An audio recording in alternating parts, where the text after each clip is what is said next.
আসসালামু আলাইকুম। আপনি কি ইংরেজি শিখতে আগ্রহী? অনেকদিন যাবৎ চেষ্টা করছেন ইংরেজি শেখা শুরু করবেন, কিংবা কোথা থেকে শুরু করবেন, কিভাবে শুরু করবেন সেটাই বুঝতে পারছেন না। এই বিষয়ে আমি আপনাকে একটা গুরুত্বপূর্ণ টিপস দিতে যাচ্ছি এখন। সেটা হচ্ছে, ইংরেজি শেখার জন্য আপনি খুব বেশি অ্যাডভান্স ভোকাবুলারি জানতে হবে না, খুব বেশি গ্রামাটিক্যাল রুলস রেগুলেশন জানতে হবে না।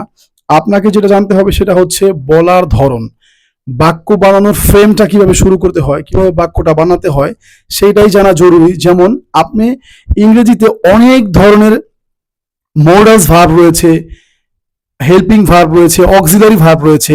এগুলোর ব্যবহারটাকে আপনি জানতে হবে। যেমন, আপনি নর্মালি যদি ধরেন যে ক্যান একটি মোডাল ভার্ব, এখন ক্যান দিয়ে কিভাবে বাক্য বানাবেন? যেমন, আমি পারি, আই ক্যান। সে পারে, হি ক্যান।